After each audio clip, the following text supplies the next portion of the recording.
Ikaw ba ang kumakapit sa anak ko? Ikaw ba? Sumakay ka sa kotse.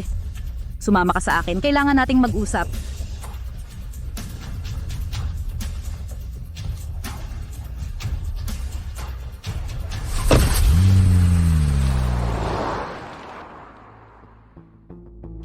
Ma'am, Magsalita ka. Magkano ang gusto mong pera para iwanan ang anak kong si Xian? eto na, mga klise ng teleserye. Pero marami na akong natanggap mula kay Ji Xiao. Hindi ko pwedeng tanggapin ang pera ng kanyang nanay. Wala kang masabi. Magsalita ka nga. Anong halaga sa tingin mo ang nararapat?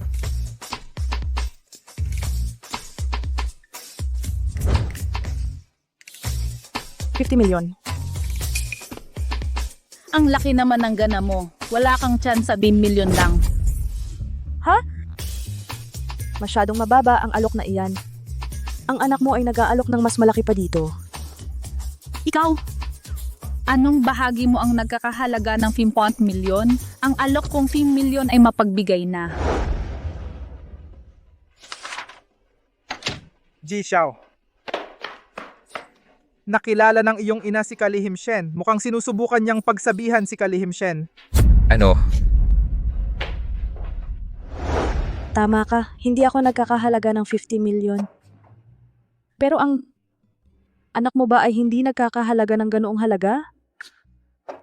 Nako, walang halaga ang anak ko. Robot lang siya. Pagkatapos mamatay ang kanyang ama noong bata pa siya, nasira ang kanyang pag-iisip. Hindi niya hinahayaang ang kanyang sarili masiyahan sa buhay. Walang parke, walang laro o pelikula. Nakakabagot. Pero sa akin, interesante siya. Bukod dito, kung magdiborsyo kami, mas malaki pa ang makukuha ko kaysa rito. Ano? Kasal ka? Rehistrado, legal na asawa. Sige. 100 milyon. Hiwalayan mo siya ng tuluyan. 100 million? Ang nanay ni Ji Xiao ay mapagbigay. Sige, pero ang buong bayad sa loob ng 24 oras walang hulugan. Limit ng card ko ay 3 milyon. Saan ako kukuha ng ganong pera? Cheque o bank transfer. Pera muna saka ang diborsyo. Ito. Ay, sige. Siyan, sinubukan ko siya para sa'yo. Ang babaeng ito, pera mo lang ang gusto. Kaya siya kasama mo. Ginoong Xiao ako. Tigilan mo na ang pagdadahilan. Siyan, nag-aalala lang ako na baka ma-scam ka. Kaya ginamit ko ang breakup fee para subukan siya. Ang katotohanan ay nasa harap mo. Perahan ka lang niya. Perpekto. Kung pera ang gusto niya, buti na lang marami ako. Ikaw? Paano ako nagkaanak na walang pag-asang romantiko? Oh, nakakainis, nakakagalit ka. Madam, pakiusap, kumalma ka. Umupo tayo at mag-usap. Mag-usap? Kalimutan mo na. Hindi kita tatanggapin bilang pamilya. Nanay, si Xian ay buntis sa anak ko. Ano? Xian, kahit pigilan mo ako, kailangan kong sabihin ito. Ma? Ako ang nandrag noong gabing iyon. Tinulungan niya ako. Kaya siya nabuntis. Kaya kailangan naming mag-shotgun wedding. Walang seremonya, papel lang. Nako, ito ay ibig mong sabihin sa lahat ng oras na ito? Walang pusong gago ka. Paano mo nagawang samantalahin ang kanyang kabaitan? Siya ay nagdadala ng anak mo at ginagago mo pa siya? Wala man lang tamang kasal, tanggapin mo ito. Madam, pakitigil. Huwag mo siyang saktan. Tigilan mo yan. Nako. Siyan, pasensya na. Nagkamali ako ng paghusga sa'yo. Sinamantala ka ng gunggong na ito. Ubisin mo ang bank account niya. Wala kang ginawang mali. Oo.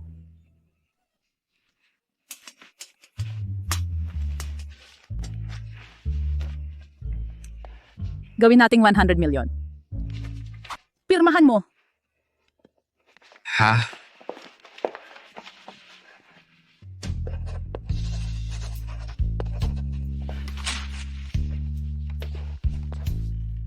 Siyan, mahal? Alam ko ang anak ko ay isang ganap na tanga, pero mayaman naman siya. Gayunpaman, sana kayong dalawa ay magtagumpay. Kunin mo itong 100 milyon. Bilang regalo kong pambawi, patawarin mo ako. Madam, hindi ko talaga ito matatanggap. Kunin mo. Salamat, ma. Ang sweet naman ng babaeng ito.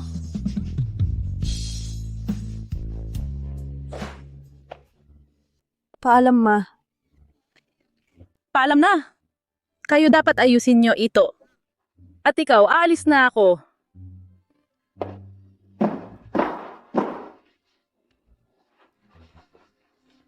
Bakit mo sinabi sa nanay mo na buntis ako? Hindi naman totoo yan. Ako dapat ang magtanong sa'yo. Bakit pumayag kang hiwalayan ako? Masyadong desidido yan. Ito ay isang estratehiya. Alam kong marami akong hinihingi. Hindi sasang-ayon ang nanay mo. Yun lang? Sige, magiging tapat ako. Kung ipipilit ng nanay mo ang diborsyo natin, ang relasyon natin sa hinaharap ay magiging mahirap pa rin. Mas mabuting kunin na lang ang pera at umalis. Ang puso niya ay matigas parang bato. Kailangan ko lang itong painitin ng paunti-unti. Wala naman tayong nararamdaman para sa isa't isa. Sige, maghanda para sa buwan ng pulong sa susunod na linggo. Bakit biglang naging malamig?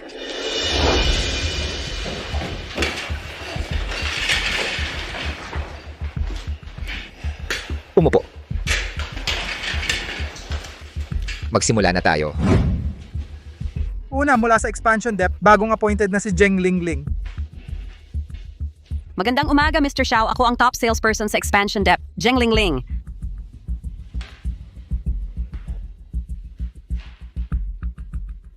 Noong nakaraang buwan, nakagawa ang departamento namin ng 180 milyon na kita. Nagtatag ng 2 bagong logistics channels. Tumaas ang profit margin ng 8.9% month over month. Tigil. Hindi mo ba napansin ang error sa PPT mo?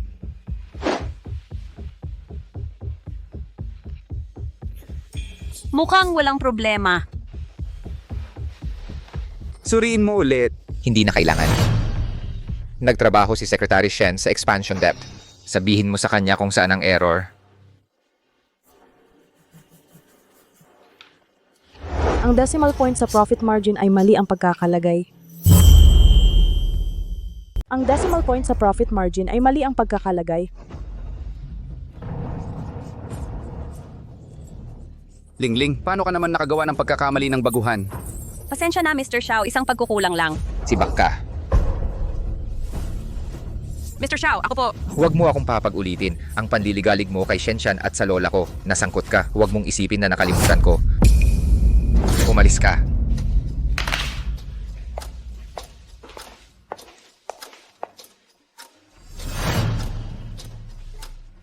Shenshan? Huwag mong isipin na panalo ka. Ikaw ay tapon lamang ng isang mamimili. Maging ang iyong sanggol ay nalaglag. Paano ka makakalaban kay Director Lin? Ano ang ibig mong sabihin? Sinubukan mo akong ibintang? Gusto mong malaman? Hinding-hindi ko sasabihin sa'yo. Mamamatay ka sa kahihiyan.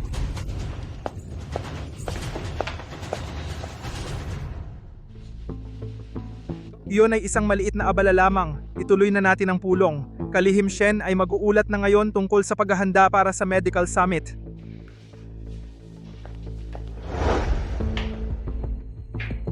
Ang catering ng hotel para sa summit ay naayos na. Ang host ng opening ceremony ay si Director Lin Xia. Para sa opening performance, inimbita namin ang punong musikero mula sa isang sikat na orkestra sa mundo, Miss Luo Sheng, para sa pipa solo. Magaling. Kalihim Shen ang bahala sa mga detalye. Tapos na ang pulong.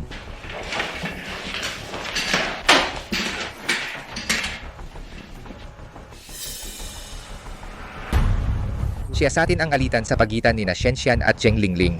Naiintindihan.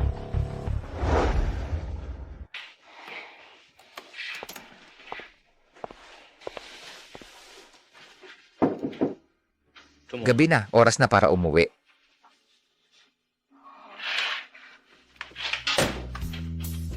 Sige. Tara na. Umuwi. Yan. Pagod dahil sa sobrang trabaho. Sa pang-araw-araw na buhay, siguraduhing makakuha ng sapat na pahinga. Naiintindihan ko. Salamat, doktora.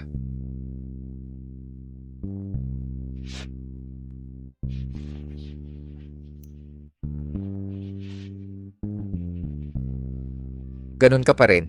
Kahit sa trabaho o sa pag-aaral, gusto mong perpekto ang lahat.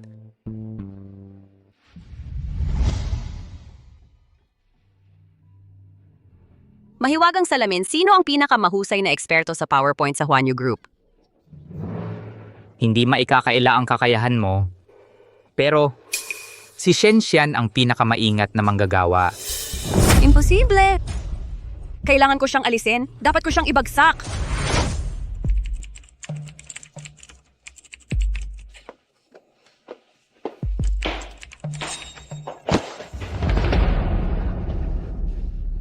Ma'am? Ayos ka lang ba? Ito, Salamat, Binibini. Eto, mansanas. salamat.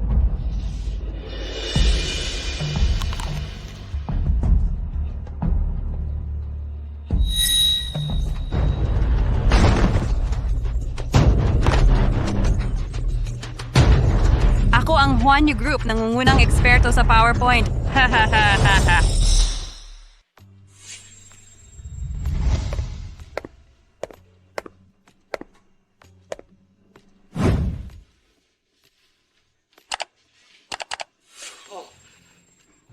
Ito ang pinakatumpak na PPT na nakita ko.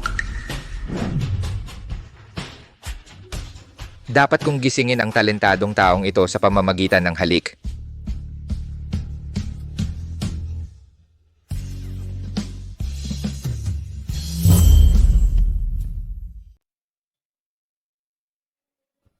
Xian,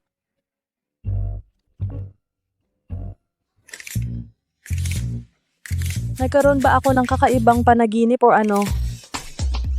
sino ang nasa panaginip mo?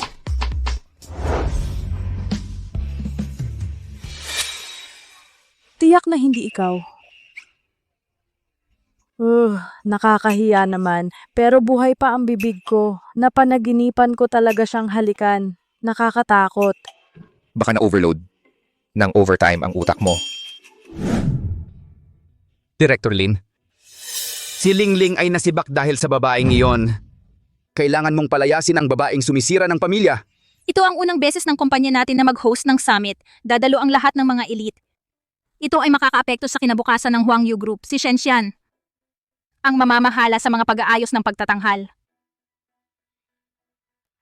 Alam mo kung ano ang susunod na gagawin. Shen Xian. Sisiguraduhin kong lalabas ka sa kumpanyang ito at hindi na muling yayabang sa industriyang ito.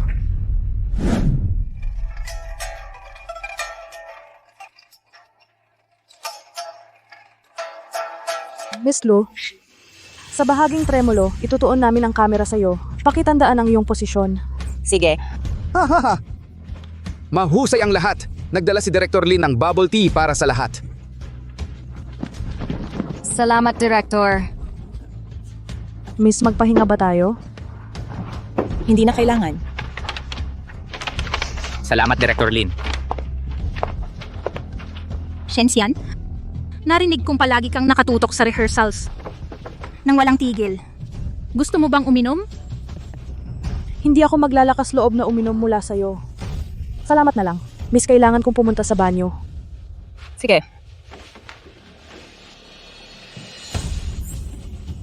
Miss Lo, ito ay para sa iyo.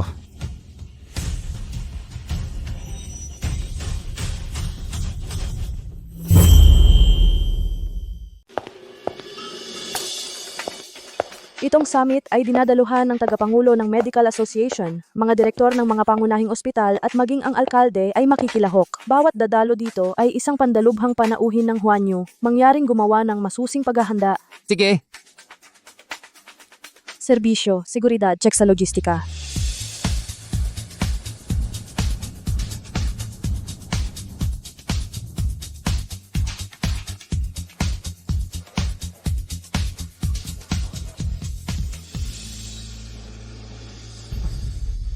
Ginoong Lin, tuklasin natin ang mga pagkakataon sa hinaharap na pakikipagtulungan.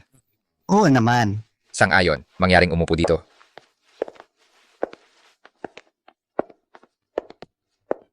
Mga pandalubhang panauhin, magandang gabi, maligayang pagdating sa medical summit na hino-host ng Huanyu. Susunod, ipinagmamalaki naming ihaharap ang internationally acclaimed na musikero Jiong Luo Sheng upang magtanghal ng piyesang pipa na ambush from 10 sides. Si Luo Sheng pala, ang diva ng tradisyonal na Qin. Virtuoso na nanalo ng pandaigdigang parangal, buhay na alamat. Sabi ng mga chismis, bawat pitas ng kanyang mga kuwerdas ay bumubuo ng mga hukbo sa labanan. Ang pagkuha ng Huanyu sa kanya ay nagsasabi ng marami tungkol sa kanilang pangako. Genyi Luo, 5 minuto na lang. Bigyan natin ng mainit na pagtanggap si Geng Luo Sheng.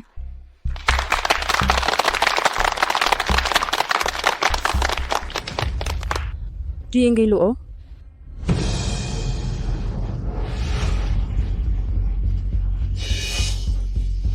Nasaan siya? Nag-back out ba siya? Ang CEO ng Huanyu ay napakabata pa. Ang pag-host ng summit na may ganitong kaguluhan, nagdududa ako na may sino man ang makikipagtulungan sa kanila muli. Eksakto.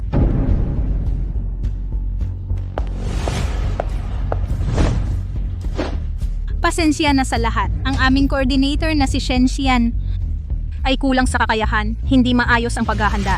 Sa kanyang ngalan, taos-puso akong humihingi ng paumanhin. Ay, nagsasayang ng aming oras.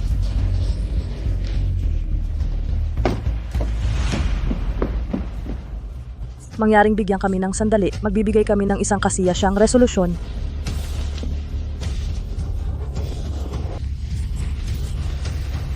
Teka, lahat mangyaring tumigil. Genki Luo.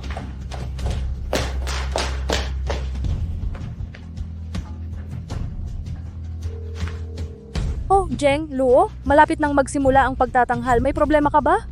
Binibining Shen, nalason ako sa pagkain. Hindi ako makakapunta.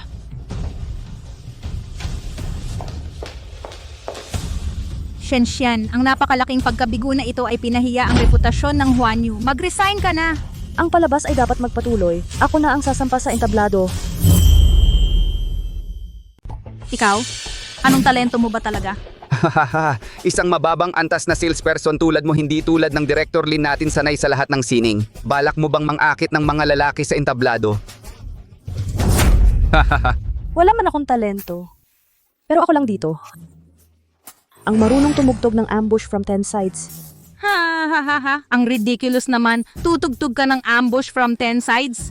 Mas parang sumasayaw ng folkyang ko. Tagapamahala, Ju. Palabasin siya dito. Agad-agad. Lumabas ngayon. Anong ginagawa mo? Bitawan mo ako. Umalis ka. Tama na. Hayaan nating umakyat si Secretary Shen sa entablado. Naniniwala ako sa kakayahan niya. Yan, maganda ka. Ako na ang bahala sa iba. Sige, magpapalit muna ako ng damit.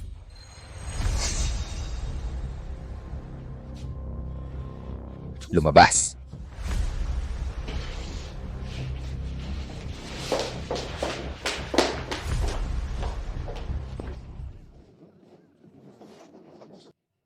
Anong nangyayari dito? Itutuloy ba natin ang palabas?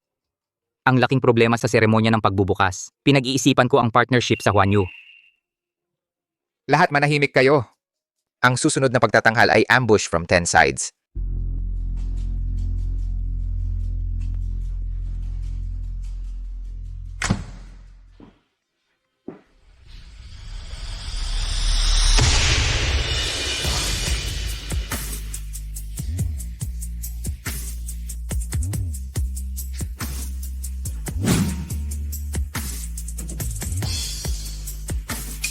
Teka, si Shen Xian yan. Nandito ba si Miss Luo para iligtas ang araw? Ang galing niya! Ha ha ha! Sandali lang, ito si Shen Xian.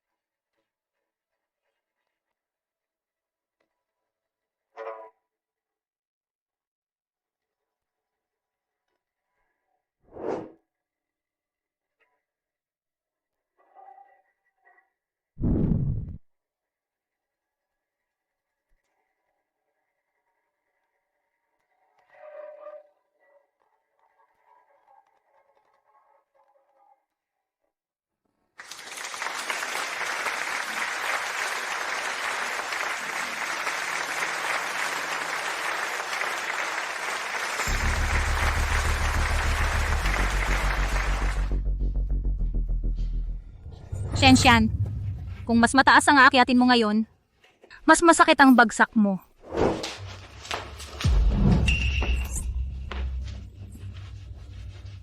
Anong problema mo? Baliw ka ba? Nakalimutan mo ba ang hapunan mo o ano? Ano bang problema mo? Sinusubukan mong nakawin ang spotlight para lang mapansin ka ni Shan, hindi ba? Sa itsura mo ngayon, sino ba ang titingin sa'yo? Kawawa ka naman. Ano bang pakay mo? Tigilan mo yan. Huwag kang gumalaw. Baliw ka ba? Anong ginagawa mo? Shian, Lumayas ka. Shian, Layas. Xian, nandito ako. Sandali, hintayin mo ako. Ako na ang bahala sa basura. Pagkatapos, ihahatid kita sa bahay. Basura.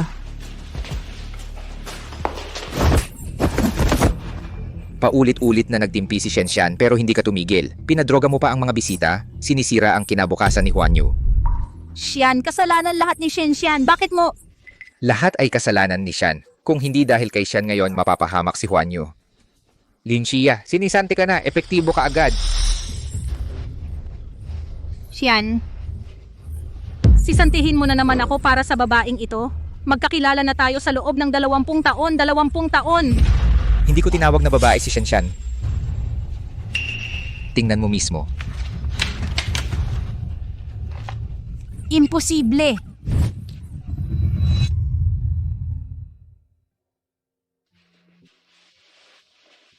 Tara na, uuwi na tayo.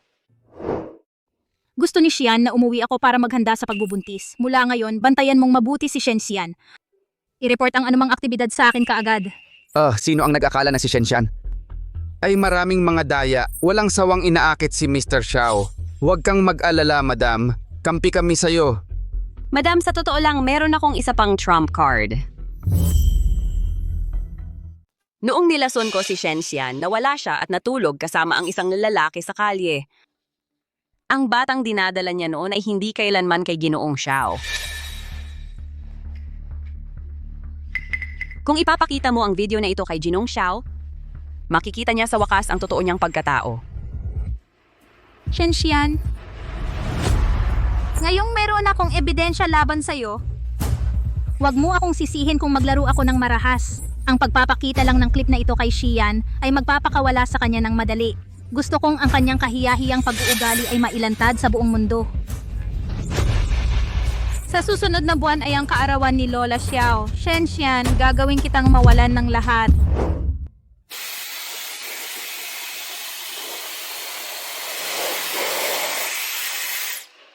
Ma'am Xiao, maari kang tumingin ng lantaran, hindi na kailangang sumilip. Ay, huwag. Hindi mo ba sinabi dati gusto mong makilala ang aking pamilya? Ngayong tapos na ang summit, libre ka ba? Ma'am Xiao, sa wakas, papayagan mo akong makilala ang iyong mga magulang? Ginoong Xiao, tungkol sa ipinagawa mo sa akin na siyasatin, ang resulta ng investigasyon ay narito na. Magsalita ka, ang asawa ko ay may pahintulot na malaman ang lahat. Ito ay tungkol sa kumpidensyal na bagay. Na dati mong inutusan akong imbestigahan, mag-usap tayo sa labas. Nako. Sabi mo, walang bagay na hindi ko pwedeng malaman. Natuklasan namin na si Miss Shen ay nilason ni Zheng Lingling noong araw na iyon at ipinadala kay Ginoong Wang. Sa kabutihang palad, nakatakas siya at nakilala ka. Ang ginungwang na yon, patayin siya. Agad po. Teka, ang pagpatay sa kanya ng mabilis ay masyadong maawain. Gusto kong maranasan niya ang paglalaruan.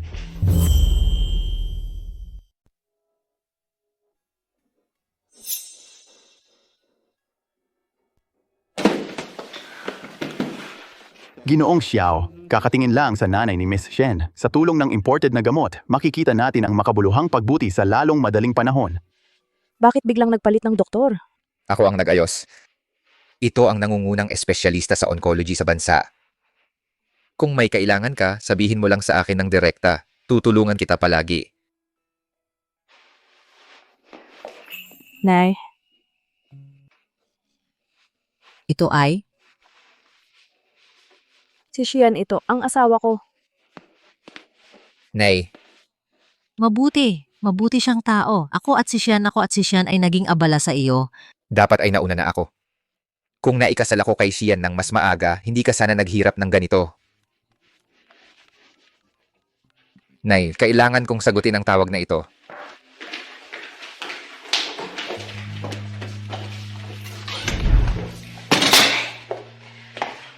Nay, hayaan mo akong magbalat ng kahel para sa'yo. Sian, kailan kayo nagsama ni Sian? Bakit hindi ako sinabihan? Kung alam ni Nay ang totoo, mag-aalala siya na nahihirapan ako na mabuhay. Magkaklase kami noong kolehiyo. Nagkakausap pa rin kami sa mga nakaraang taon. Siya na ngayon ang CEO ng ating kumpanya. Ilang taon na kaming magkasama. Ayokong mag-alala ka noon kaya balak kong sabihin sa'yo pagkatapos tayong magpakasal. Mukhang hindi ordinaryo ang kanyang pamilya. Baka samantalahin ka niya, nag-aalala akong masaktan ka. Siya ang leader ng kumpanya. Dapat kang umiwas sa pansin sa trabaho. Iwasan ang makaakit ng inggit. Huwag kang mag-alala, Mama. Alam ko kung paano ito haharapin.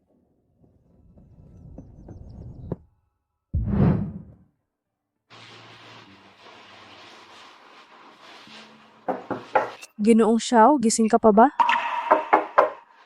Meron akong kailangan pag-usapan.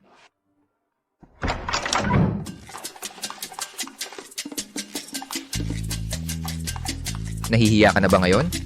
Wala ka bang kasintahan nung bata ka? Bakit mo ako inakit?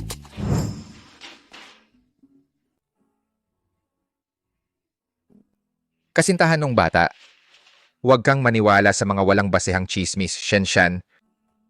Ikaw lang ang kinikilala kong asawa ko. Pero maraming naiinggit sa akin. Tulad ng nakikita mo. Ginagawa nitong mas mahirap ang trabaho ko. Simple lang yan, iaanunsyo namin ang iyong katayuan at walang mga has na manggulo sa iyo. Hindi. Ang ibig kong sabihin ay, kung pananatilihin ko ang ilang distansya mula sa iyo sa trabaho, hindi ako mapapansin. Kaya gusto kong humiling ng paglipat. Posible kaya yon? Shenshan, negosyante ako. Kung may gusto ka sa akin, magdala ka ng kapalit. Anong kalamangan ko laban sa'yo? Nagreseta ang doktor ng gamot. Pero hindi mo pa ito iniinom. Napakapait. Tapusin mo ang gamot mo, gumaling ka na. Pagkatapos pag-uusapan natin ang paglipat mo. Sige. Magpahinga ka ng maaga.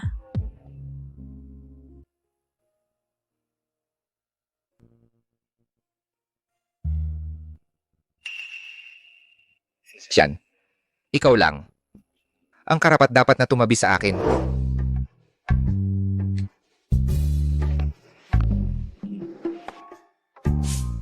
Hindi naman ganoon kalamig. Bakit gumagamit ng thermos si Mr. Xiao?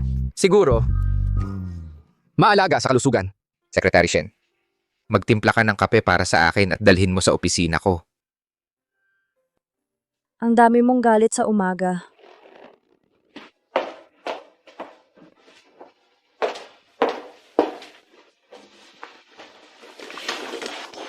Ang kape mo, Mr. Xiao.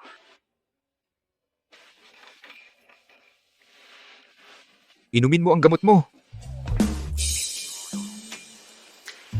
Mr. Xiao, hindi ito nararapat sa iyong opisina. Siyan, wala nang CEO o secretary dito ngayon. Inumin mo ng maayos at bibigyan kita ng candy.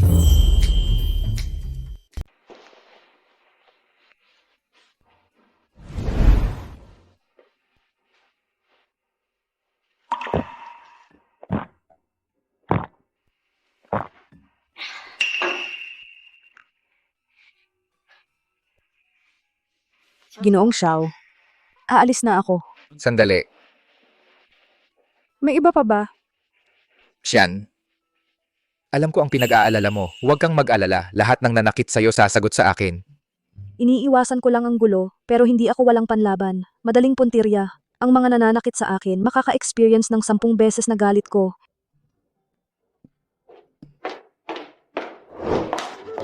Aray. Ikaw, bakit ang bango mo ng gamot? Nakakadiri. Ano, hindi ba pwedeng uminom ang CEO ng herbal tea sa kanyang opisina? Herbal na gamot para saan ba talaga? Overworked ang CEO, mahina ang spleen at kidneys natural na nangyayari. Kaya pala nahihirapan siya sa fertility plan.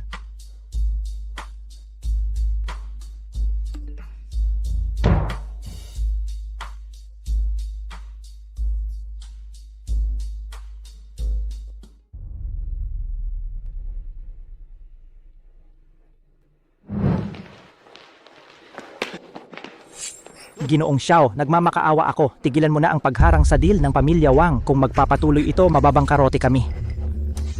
Ano bang ginawa kong mali? Paliwanagan mo ako. Alam na alam mo kung ano ang ginawa mo sa aking mga tao. Minsan nilagyan ko ng droga ang isang junior na empleyado, pero hindi ako nagtagumpay sa huli. Ginoong Xiao, hindi mo maaring parusahan ang Wang Group para sa isang pagkakamaling ito at ikinabangkarote namin? Alisin mo ang kamay mo. Pasensya na, Ginoong Xiao, nasagi ko ang manggas mo. Itapon itong maruming bagay at ang mga damit. Teka, Ginoong Xiao, pakiusap Ginoong Xiao.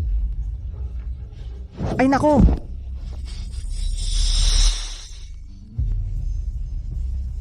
Xiao Xian, nagiging maliit ka. Hindi man lang ako natulog kasama ang empleyado mo.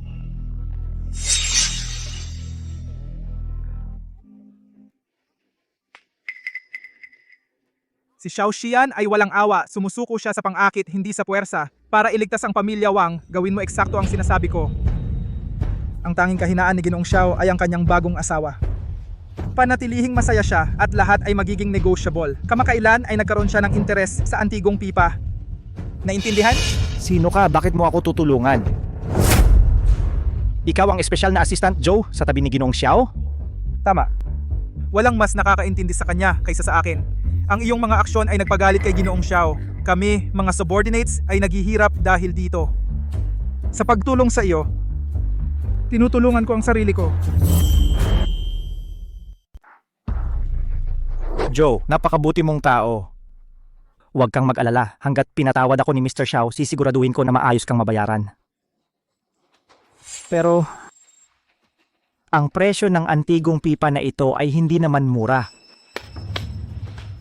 Kung hindi mo gagastusin ang maliit na halagang ito, hindi kita matutulungan. Ang pagkakaroon ng magandang pipa ay nangangailangan ng pera at koneksyon. Kahit ubusin ko lahat ng ipon ko, makakabili lang ako ng pang-market. Walang hirap, walang gantimpala. Gawin na natin ito. Salamat, Joe. Sa wakas, kumagat na.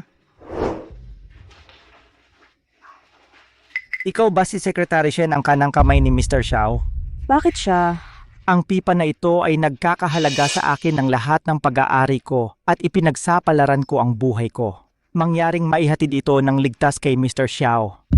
Sabihin mo sa kanya na galing ito kay Chairman Wang ng Wang Group, isang regalo para sa kanya at sa kanyang asawa para hilingin sila ng habang buhay na pagsasama. Ang tanga-tanga ko. Secretary Shen, pakisabi po ng maganda sa akin kay Mr. Xiao. Shen, ikaw pala. Ang opisina ng kalihim ay hindi tumatanggap ng mga tagalabas. Umalis ka na, Mr. Wang. Isa kang hamak na sales agent na nagpapanggap na sekretarya. Natuwa ka bang panoorin akong gumapang at magpakatanga? Tiyak na nakakatawa iyon. Huwag kang magbiro. Wala akong oras para panoorin ka magpakatanga. Ikaw na ahas. Paano mo nagawang buong tapang magpanggap na Secretary Shen? Sobra ka na. Tuturuan kita ng leksyon. Turuan mo ako. Hindi mo man lang makilala ang tamang tatanggap ng suhol. Security, alisin ang basura sa opisina ng kalihim. Tigilan mo na ang pagpapanggap sa harap ko. Akala mo ba madali akong target? Akala mo ba talaga noong huli mong kagat ako, pinalampas ko lang? Ngayon, dadalhin kita sa labas at aayusin ito. Umalis ka. Bitawan mo ako. Sino ka ba? Alam mo ba kung sino ako? Secretary Shen, ano po ang utos ninyo? Pigilan ninyo siya ng mahigpit.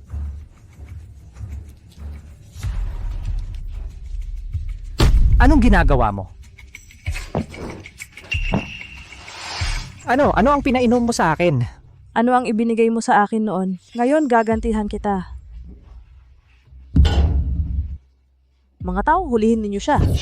Opo. Secretary Shen. Nagkamali ako. Pakiusap, patawarin mo ako. Hindi na ako maglalakas loob na sumalungat sa'yo. Hindi ka sasalungat pero mambibiktima ka pa rin ng ibang babae. Hindi mo makokontrol lahat, di ba? wala kang pagsisisi. Mga tao, hulihin ninyo siya. Ipapaskil ko ang obra maestra na ito online para makita ng lahat. Hindi. Huwag mo akong hawakan. Makinig kayo. Ilang linggo na akong hindi naliligo at nagtatay ako. Pagtatay, nagkataon lang binigyan kita ng probiotics. Secretary Shen, ang bait mo naman. Pero iyon ay expired na probiotics.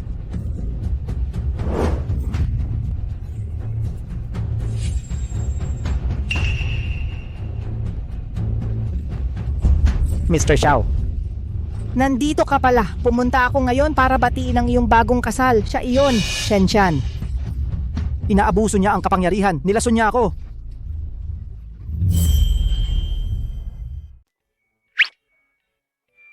Tapos na, natuklasan na.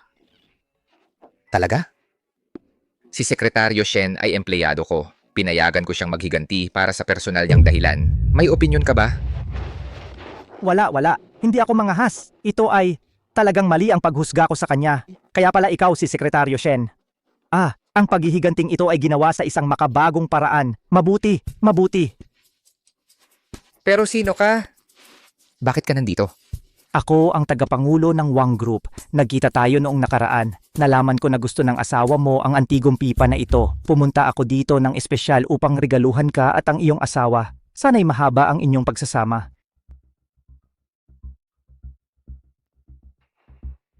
Hindi masama. Ji Xiao, talagang marunong ka sa mga gamit. Ito ang 5 kwerdas na pipa na gawa sa pulang sandalwood na may inlay na perlas mula sa dinastiyang Tang. Ang proseso ng paggawa ay nawala na. Ang natitira sa mundo sa 3 natitirang 5 kwerdas na pipa. Pinaghirapan ko ito ng husto upang makuha ito. Unang antas na mga yamang kultural. Totoo ba? Isusumpa ko ang aking buhay. Talagang malaking halaga ito para sa akin. Binili ko ito kaagad. Tingnan mo, Ji Xiao. Kaya mo bang patawarin ng Wang Group namin?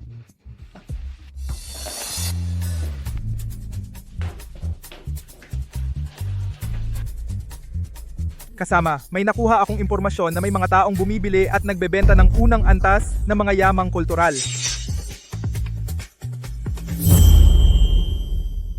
Ginoong Xiao, ikaw, ano ang ibig sabihin nito? Ginoo, tingnan mo dito. Si Ginoong Wang ay nagbebenta ng mga pambansang kayamanan at sinubukang suhulan ang ating punong ehekutibo. Ginoong Wang, sasama ka sa amin. Teka, sandali lang. Bakit mukhang pamilyar ang taong ito?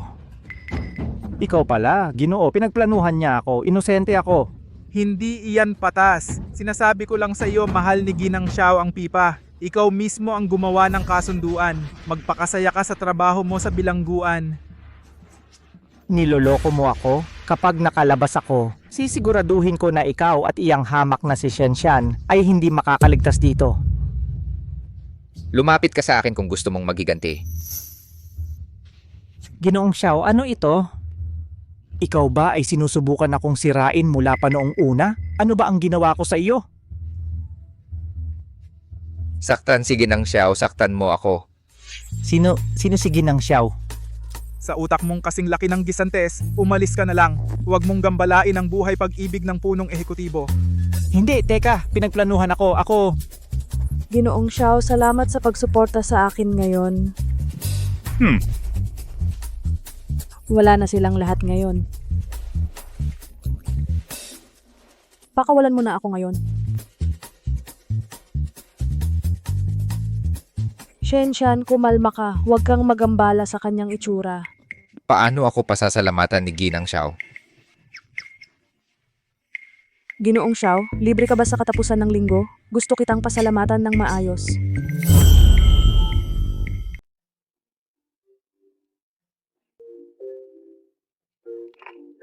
Ji Xiao, wala ka bang interesado?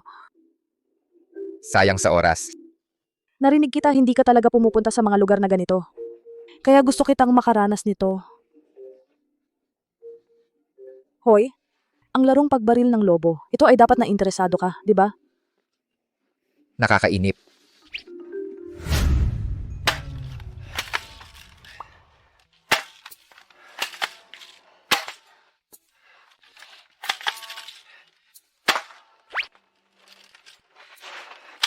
Ji Xiao, 3 oras na tayong naglalaro. Baka dapat na tayong sumuko. Tumahimik ka, tatamaan ko ito kahit sandali lang.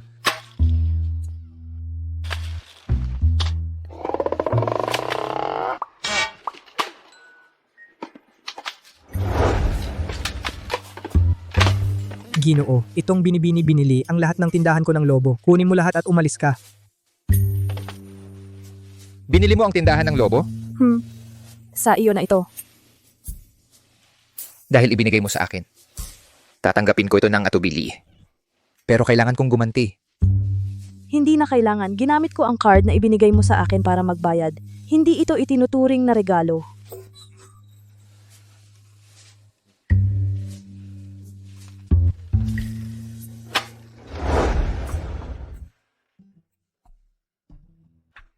Ginagamit na niya ang pera ko. Ji Xiao, karamihan ng tao ay mag-aalala sa mga babaeng pera lang ang habol. Ginagastos niya ang pera mo para sa iyo. Bakit ang saya mo? Ibig sabihin nito sa wakas, hindi na niya ako itinuturing na dayuhan. Kung itinuturing ka man niyang dayuhan, hindi ako sigurado, pero ang iyong debosyon ay tunay na nakakaawa. Secretary Shen, hindi pa alam ang iyong nararamdaman? Kung hindi ka marunong magsalita ng maayos, tumahimik ka na lang. Ang mga masakit na katotohanan ay hindi kailanman kaaya-aya. Mr. Xiao, kailan mo balak sabihin kay Secretary Shen na lagi mo siyang mahal? Kailangan mo ng tulong para manligaw? Noong huli ay ginambala mo ako. Kung hindi, naamin ko na sana.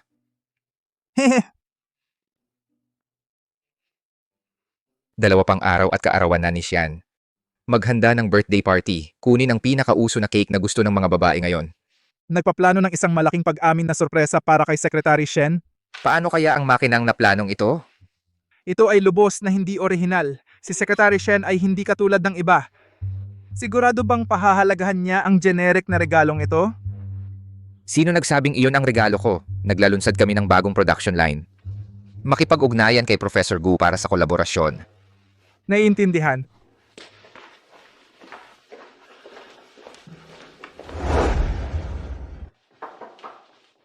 Pasok.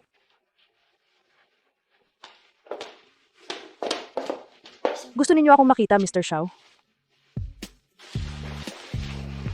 Anong dokumento ang nangangailangan ng personal mong paghahatid? Sa pilitang pahinga? Mr. Xiao, may nagawa ba akong anumang pagkakamali? Mangyaring sabihin sa akin, magpapabuti ako.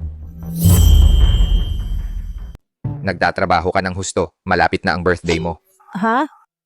Ang buong kumpanya ay nagbabakasyon sa aking kaarawan. Pakiusap, huwag mong biruin ito. Kakapaglunsad lang natin ang bagong linya ng produksyon. Marami pang gawain. Pagkatapos bukas, hindi na ako mag-overtime pagkatapos bukas. Sa bahay na lang natin ipagdiwang ang kaarawan.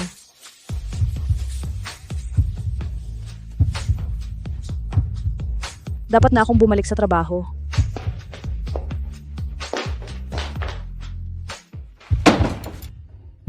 Shenxian. Pinahahalagahan lang niya ang iyong dedikasyon. Ito ay isang gantimpala. Huwag mong isipin na ito ay pagmamahal. Kaunlaran, demokrasya, sibilisasyon, harmonya. Mabuti. Kumalma ka na.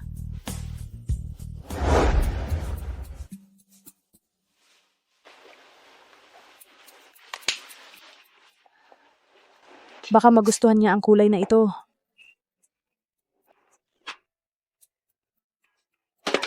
Shenxian, ikaw. Tigilan mo ang pagiging sobrang kumpiyansa. Kaunlaran, demokrasya, sibilisasyon, harmonia. Kaunlaran, demokrasya. Sibilisasyon, harmonia. Ano sa tingin mo? Banayad ngunit marangya, elegante na may lalim ng damdamin. Gwapo. Sa simpleng salita. Ginong Xiao, kalahating oras ka nang pumipili. Matagal nang handa si Miss Shen. Naunawaan na, maaari ka nang umalis. Opo.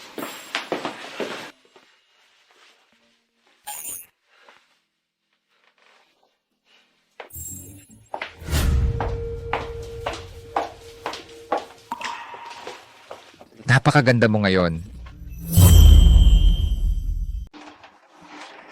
kaunlaran, demokrasya, sibilisasyon, pagkakaisa. Ano ba ang pinagsasabi mo? May sinabi ba ako? Siguro may langaw na umiikot. Kakaiba ka ngayon. Ikaw ang kakaiba. Si Lola ay naghihintay sa ibaba. Mauna na akong bumaba. Teka. Hindi mo man lang ako tinanong kung ano ang regalo sa iyong kaarawan. Ang regalo ko sa kaarawan. Huwag mong sabihin na may kinalaman sa trabaho.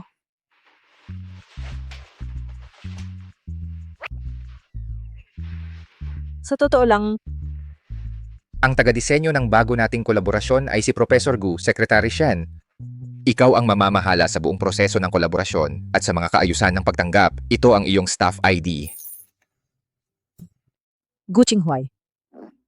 Kilalang taga-disenyo ng medical device sa buong mundo. Siya nga talaga. Makikilala ko na siya. Siya ang idolo ko nung kolehiyo. Noon, nag-duty ako ng buong gabi sa loob ng isang buwan para lang magkaroon ng pagkakataong makilala siya. Ngunit nagkasakit ang nanay ko at nawalan ako ng pagkakataon. Salamat. Ito ang pinakamagandang regalo sa kaarawan kailanman. Masaya ako na nagustuhan mo. Mr. Xiao, gusto mo ba ako?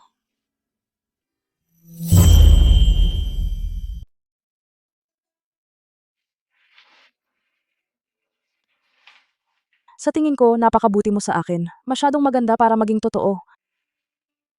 Pero hindi ako naglalakas loob na ipalagay iyon. Natatakot ako na ako'y masyadong pangkaraniwan para maging ganito ka-confident. Pero pagkatapos ng lahat ng ginawa mo para sa akin, sa wakas ay naglakas loob akong maniwala na talagang gusto mo ako. Ako ba, nag-i-imagine lang ba ako? Ikaw? Gusto mo ba ako? Ako, pwede ba kitang magustuhan? Siyempre pwede. Hindi lang ako makapaniwala na darating ang araw na itong bato ay lalambot. Anong ibig mong sabihin? Ako ba ang bato? Ako ang unang nagka-crush sa'yo?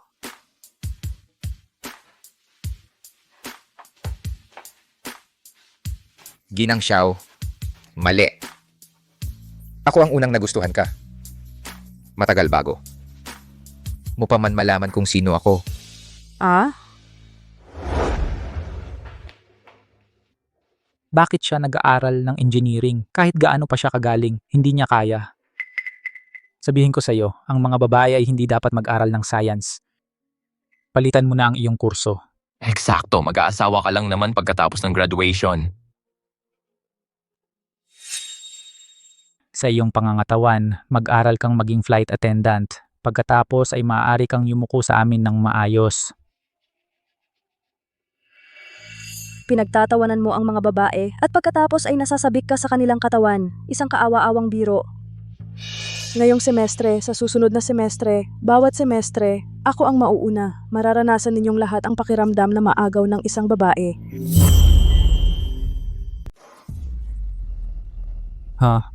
Masyado kang nagbabasa ng mga nobelang underdog eh. Kung manalo ka sa first place, yuyuko kami sa iyo. Sige, paninindigan ka namin dyan.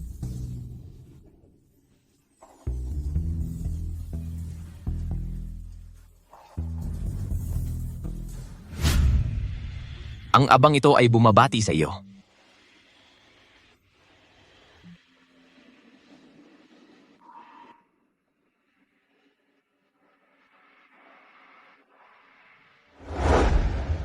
Muling makita ka, ginamit mo ako bilang kasangkapan. Pero nakahinga ako ng maluwag noong nalagyan ka ng droga at tumakbo palabas ng hotel na yon. Pinili mong hanapin ako.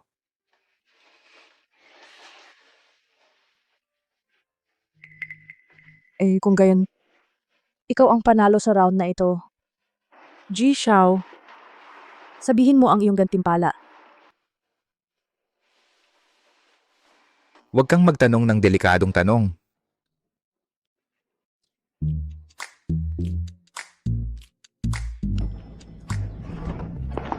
Ay naku, Ma, anong ginagawa mo rito? Masamang timing, ituloy nyo lang, babalik kami sa kalahating oras. Madam Shen, gawin nating 1 oras. Sige, sige.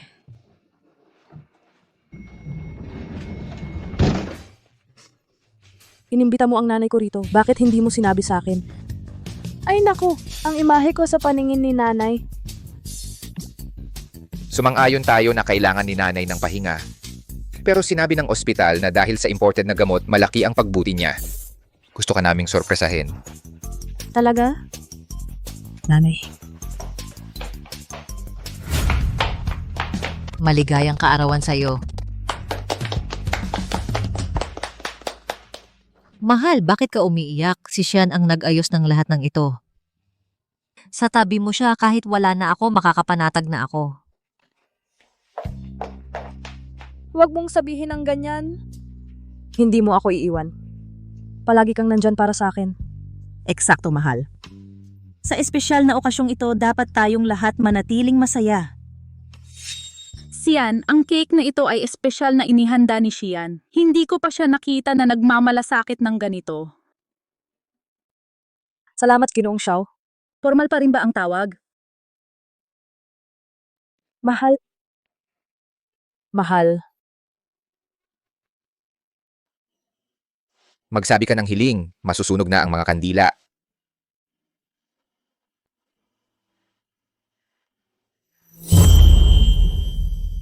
Sana ang pamilya natin ay manatiling masaya na magkakasama. At hinding-hindi maghihiwalay.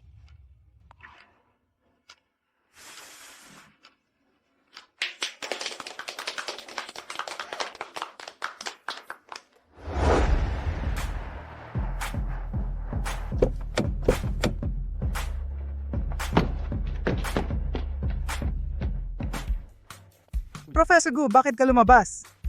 Dahil ba sa driver ng Huanyu Group natin ay hindi sapat ang kakayahan? Iuulat ko ito kay Mr. Xiao at ipapatanggal siya. Hindi kailangan yon. Isa lang akong ordinaryong iskolar. Hindi na kailangan ang ganoong karangyang pagtanggap. Professor Gu, napakamapagpakumbaba mo. Kasalukuyan kang pinakasikat na taga-disenyo ng mga medikal na kagamitan. Ang pakikipagtulungan sa ating grupo ay isang karangalan para sa amin. Nasusuka lang ako sa sasakyan. Medyo masikip ang dibdib ko. Malapit na tayo. Kaya kong lakarin ang natitira. Ito, Ito ay isang utos. naintindihan?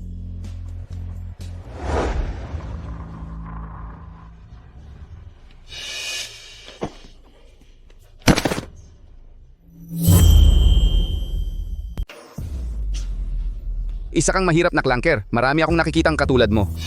Umalis ka dito. Huwag mo kaming pigilan sa pag-aliw kay Professor Gu. Ayos ka lang po ba? Ginoo.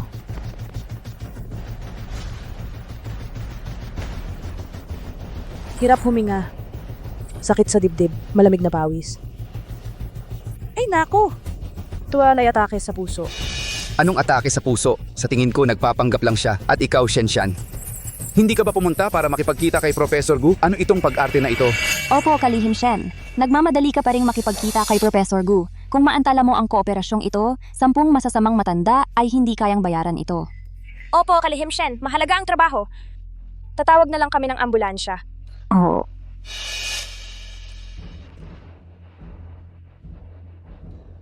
Hindi, ang pangunahing oras para sa pag-aresto sa puso ay 4 na minuto lamang. Masyado nang huli kapag dumating ang ambulansya. Pumunta ka at tulungan akong kunin ang pinakamalapit na AED. Sige. Ikaw, halika at tumulong.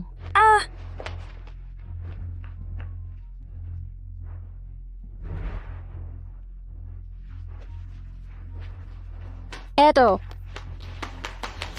Bilisan mo.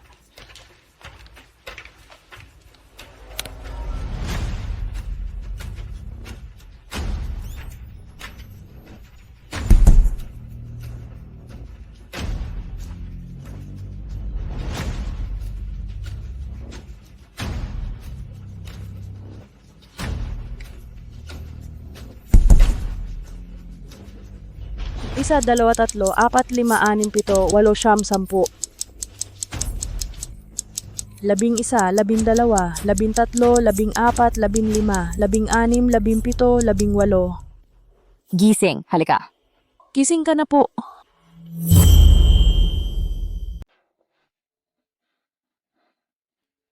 Defibrillator? Miss, iniligtas mo ba ako? Ginoo, may problema ka sa puso? May pamilya ka ba sa malapit?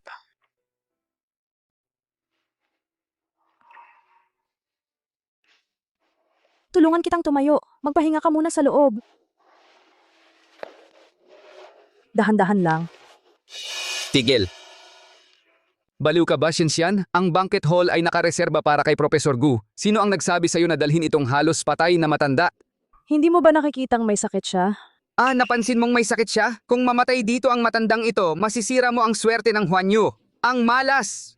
Ingat sa sinasabi mo, ang tapang mong sumpain ng iba. Stable na siya ngayon. Kailangan niya ng tamang pahinga. Hindi iniiwan ng Huan Yu ang mga taong nangangailangan. Ang resepsyon na ito ay makakaapekto sa ating bagong linya ng produksyon na negosasyon. Kung masira mo ito, kaya mo bang bayaran? Ginagarantiya ko na magpapahinga lang siya sandali. Walang mangyayari. Kung nag-aalala ka, ako ang buong responsable. Nababaliw ka na, Shenxian. Inatasan ka ng CEO na salubungin si Professor Gu, pero inuna mo ang matandang ito kaysa sa resepsyon. Naniniwala ako na sasang-ayon si Professor Gu na nauuna ang buhay. Kung siya ay na-offend, magre-resign ako agad. Tigil, hadlangan ninyo sila. Walang papasok ngayon, umalis ka, lumabas. Ngayon, umalis. Bitawan mo ako. Isang taon ang lumipas, Huan Yu Group ay bulok na hanggang sa kaibuturan. Anong basura ka? Sino ka para husgahan ang mga pamantayan ng Huan Yu? Mananatili si Shenxian, si Bakin ka. Ako si Gu Qinghuai. Ako si Gu Qinghuai. Professor Gu. Tingnan mo ang sarili mo, ang kalat na itsura. Paano ka magiging Professor Gu? Kung nandito si Professor Gu sa Huan Yu, kahit ako ay hindi karapat-dapat makipag-usap sa kanya. Pero nagpapanggap ka bilang Professor Gu. Nagbabantang sisantihin ako? Oh, Kalihim Shen, niluto mo ba ang utak niya sa pamamagitan ng pagkakuryente? Nagsasalita ng kalokohan. Matanda, tumigil ka sa pagsisinungaling. Kung ikaw talaga si Gu Qinghuai, si Kalihim Sen at si Manager Ju, makikilala ka. Nagtatrabaho ako sa front lines ng pabrika. Ilang tao ang nakakita sa akin. Hoy, Gino.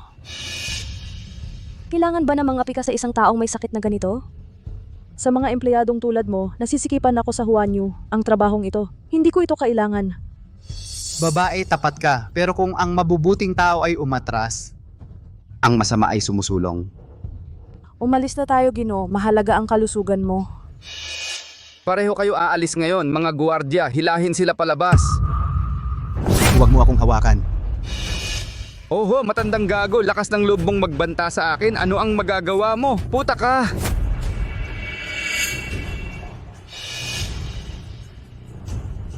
Ang kapal ng mukha mo. Okay ka lang? Ayos lang ako. Alagaan mo itong matandang lalaki. Profe Gu. Kamusta ka? Professor Gu. Siya talaga si Professor Gu. Ayos lang ako. Nasuka lang ako sa biyahe. Maaga akong bumaba ng kotse. Sino ba naman mag-aakala? Itong si Ju nabangga ako. Kaya bumalik ang dati kong sakit. Itong binibini. Iniligtas niya ako.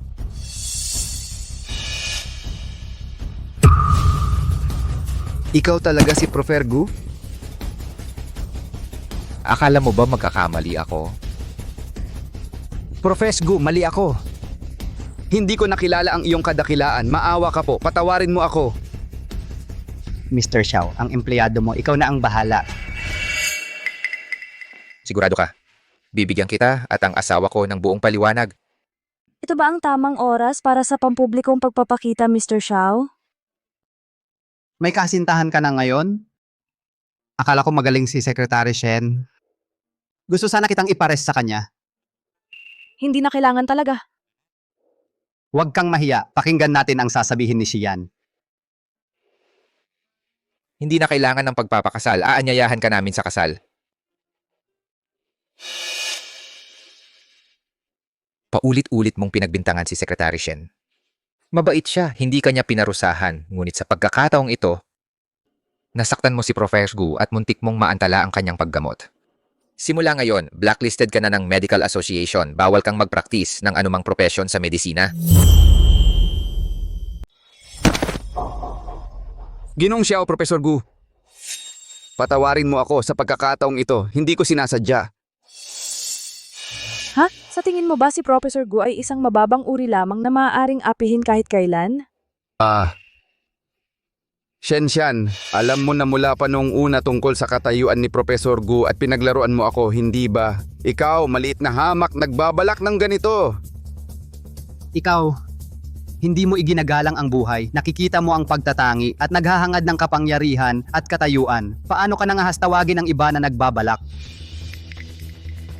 Shenxian, iginagalang mo ang buhay at alam mo ang mga kagamitan medikal. Ang pagiging sekretarya ay sayang sa iyong talento. Gusto mo bang mag-aral sa akin upang magsagawa ng pananaliksik at magdisenyo ng mga kagamitan medikal?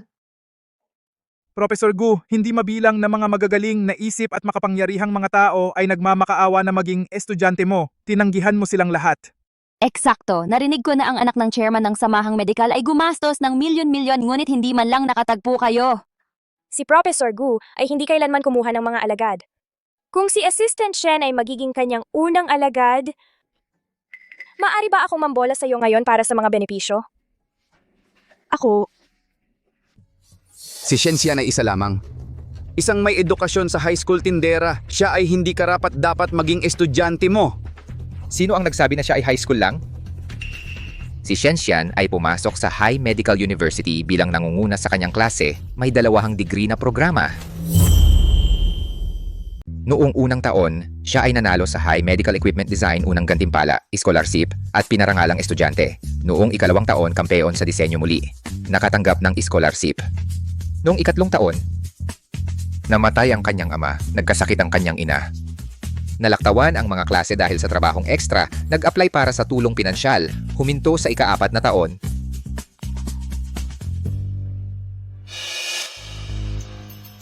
Shenxian, naglakas loob kang magpanggap na mapagkumbaba para malinlang ang iba. Ang iyong talambuhay ay nagpapakita tanging kasaysayan ng edukasyon sa sekundarya. Kaya si Shenxian ang henyo mula sa High Medical University na misteryosong nawala? Hindi maaaring pintasan ito. Nakatapos ako salamat sa kanya mga lumang tala sa pag-aaral.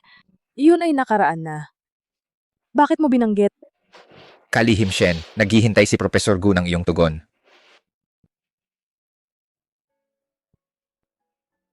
Guru Gu,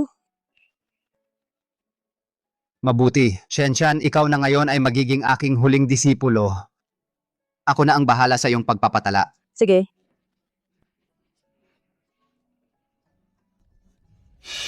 Joe. Ito ang silid tanggap ni Professor Gu. Gusto ni Ji Xiao ng pagiging maingat. Tatanggalin namin si tagapamahala Ju. Siguraduhin hindi siya lilitaw sa harap ni Ji Xiao o ni Kalihim Shen. Ji Xiao. Naglingkod ako sa kumpanya ng 20 taon. Hindi mo ako maaring tanggalin, Ji Xiao. Paalam, Guro.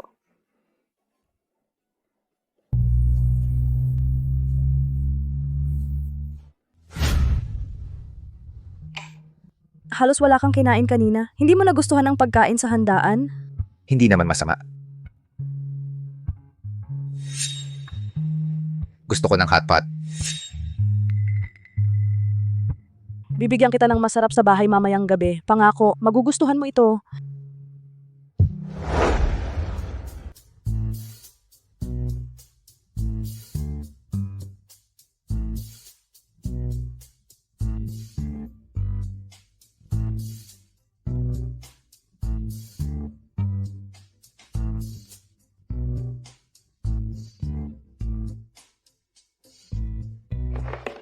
Parang mahiwagang pagkain ito. Baka pagdudahan mo ang pagluluto ko, ngunit huwag mong pagdudahan ang aking panlasa sa mamahaling kainan. Pinapunta ko ang isang kaibigan para dalhin ang mga ito mga bihirang kabute mula sa Yunan. Kaibigan mo? Hindi naman si Katulong Joe, di ba? Oo, sinabi ko sa kanya na ihanda ang mga sangkap ng hotpot. May mga hiwa ng blowfish din, sabi niya paborito mo raw iyon.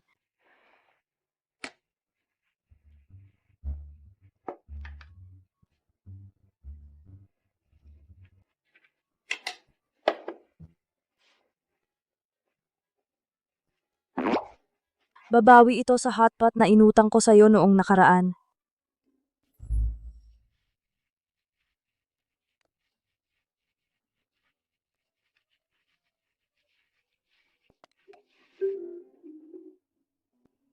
Ginang Xiao, gusto mo nang inumin?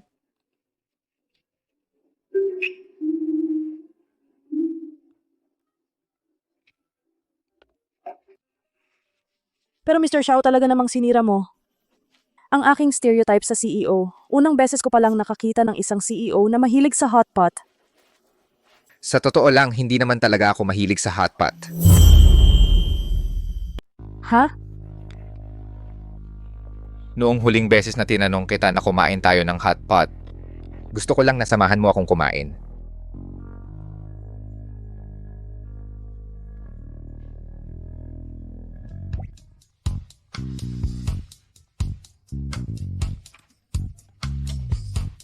Malaking kabute. Masarap.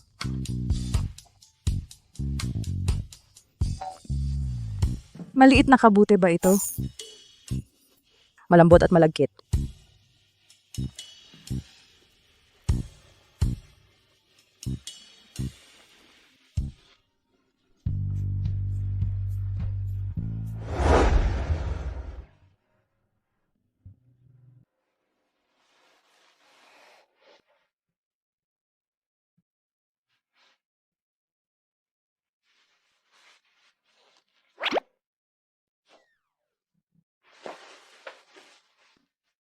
Naku.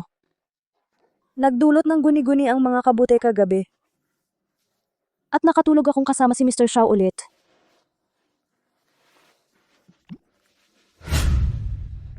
Mrs. Xiao, balak mo bang iwanan mo akong parang gamit mo ulit? Sa pagitan ng mag-asawa, paano naman nagamit iyon? Siguradong pagod ka kagabi, magpahinga ka ng mabuti. Mauna na akong pumasok. Siyan. Kasal na tayo. Wala nang dapat ikahiya sa mga ganyan. Kung tutuusin, may utang ka pa sa akin na tagapagmana. Sige, titigil na akong inaasar ka.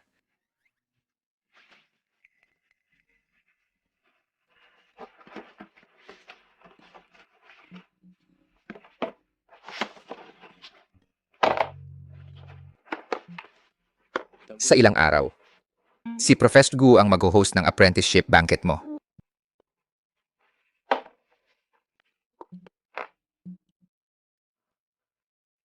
Pagdating ng panahon, ibigay itong Imperial Green Jade Pendant bilang regalo mo sa apprenticeship kay Professor Gu. May pulong ako sa araw na iyon at darating ako ng medyo late. Ang aking apprenticeship banquet ay hindi dapat ikaw ang gumastos. Hinahati mo pa rin ang iyo at akin. Mukhang ang tool na ito ay nabigo na masiyahan si Mrs. Xiao. Seryoso ako. Ang packaging na ito ay masyadong marangya. Baka mabigat ito para sa professor. Siya ay mahinhin at matipid. Gawin itong masyadong magarbo. Ito ay magiging dahilan para siya ay hindi komportable. Kaya ang suhestyon mo,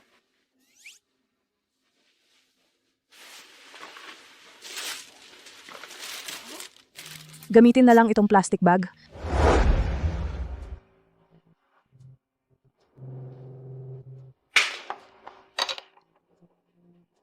Shia, alam kong galit ka dahil tinanggal ka ni Shian sa kumpanya, pero meron pa tayong ibang pagpipilian. Tingnan mo. Nanay, hindi ba ito? Oo. Ito ang imbitasyon sa mentorship banquet ni Professor Gu. Marami akong ginawang paraan para makuha itong exclusive invitation. Pagdating ng panahon, magpo-propose tayo ng apprenticeship doon mismo. Hindi natatanggihan ni Professor Gu. Salamat, Nanay.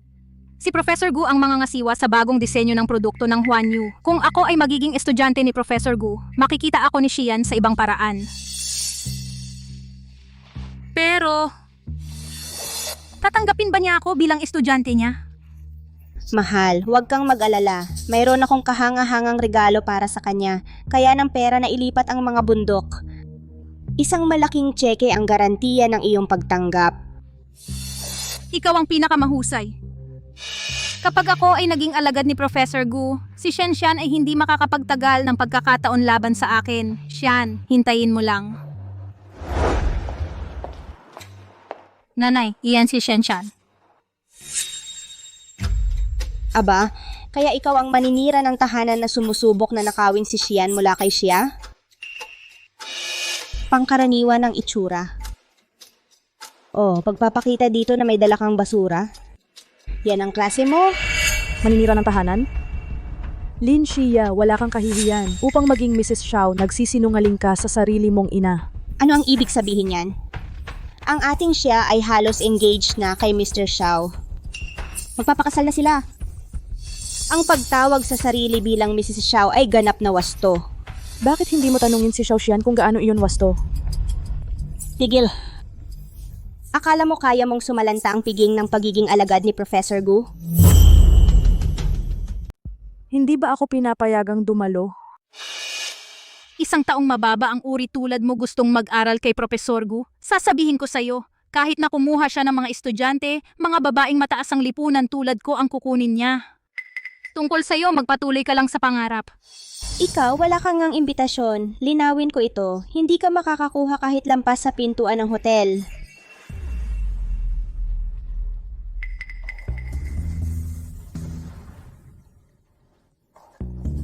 Pumasok.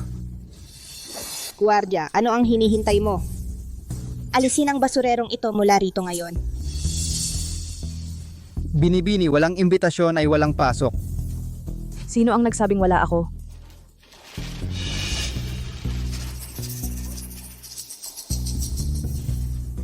Ito ay... Binibini, akala mo ba kami ay ganon kadaling lokohin ang aming mga imbitasyon? Ay lahat itim. Ang sa iyo ang tanging isa na ginto. Ikaw mismo ang nagpinta nito? Guardia, tigilan ang pag-aaksaya ng oras sa kanya. Palayasin siya agad. Ito ay isang imbitasyong platinum. Mahal na ginang, mangyaring gamitin ang daan ng ginto. Guardia, nababaliw ka na ba? Kami ang mga VIP na panauhin ni Professor Gu. Itong basurero. Nararapat sa daan ng ginto? May hawak siyang imbitasyong platinum. Ang inyo ay pangkaraniwan. Kung siya ay hindi karapat-dapat, kayo ay mas lalong hindi. Oh, ikaw. Huwag kang bumaba sa kanilang antas, mahal. Nagmumukha tayong mura. Ang basurero na iyon may platinum invitation pa siya, ano naman. Pinahahalagahan ni Professor Gu ang husay. Kahit pumasok siya ng palihim, tatanggihan niya ito. Tara na. Professor Gu, binabati kita sa iyong bagong alagad. Gayon din, Li, napakatalino ng alagad ko. Kapag may oras ka, turuan mo siya ng mga teknik sa pagtatasa. Sige lang! Oh, Professor Gu. Professor Gu. Shanshan? Nasaan ang iyong asal? Ang upuan sa tabi ni Professor Gu ay para sa kanyang napiling alagad. Isang sekretarya na naghahain ng tsaa ay hindi dapat umupo dito. Sinong nagsabing narito ako bilang sekretarya? Wala akong pakialam kung sino ka. Palamunin ka lang. Professor, kami ay nagdala sa iyo ng mga regalo. Nandito kami upang hilingin. Dahil kumuha ka na ng isang alagad, bakit hindi kumuha ng isa pa? Ang aking anak na babae ay dumalo sa iyong mga lektura at labis kang hinahangaan. Wala nang estudyante, tapos na ako sa pagtuturo. Umalis na kayo! Professor Gu.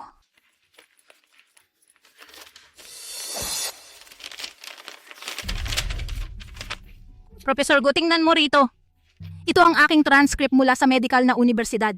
Mahilig ako sa disenyo ng kagamitan. Pakitanggap mo ako bilang iyong alagad. Ang iyong mga marka ay katamtaman. Hindi kita tuturuan, Xian. Tuturuan mo ba ang isang junior? Kung pumayag ka, tatanggapin ko siya. Tuturuan ko ang isang junior, ngunit hindi si Lin Xia. Professor Gu, bakit mo kinukonsulta si Shenshan tungkol sa mga alagad? Siya ay sekretarya lang ni Xiao Shan. Hindi siya dapat magdesisyon para sa iyo. Si Shenshan ang bago kong alagad. Matuto ka sa kanya kung gusto mo ng kasanayan. Professor Gu, si Shenshan ay walang katayuan o koneksyon. Paano siya magiging kwalipikadong maging estudyante mo? Ang aking anak na babae ay isang mas mahusay na kandidato. Naghanda pa siya ng isang espesyal na regalo para sa iyong seremonya ng pag-aaral. Tingnan mo. Ito ay isang natatanging piraso na pinili niya, inukit ng isang master na manggagawa, isang imperial na berdeng jadate na palawit. Ang palawit na ito, bakit ito mukhang pareho sa ibinigay sa akin ni Xian? Ito ay kumakatawan sa paggalang ng pamilya Lin sa iyo, hindi tulad ni Shenshan na nagdala sa iyo ng mga basurang bag. Paano siya mag-aakalang makarating sa iyong antas? Maaring ito ay isang plastic na bag, ngunit ang nasa loob ay hindi basura. Kung gayon, ano iyon? Hindi ko nais na hiyain ka sa pamamagitan ng pagbubunyag nito sa publiko. Siyan, ipakita mo sa kanila kung ano ang mayroon ka.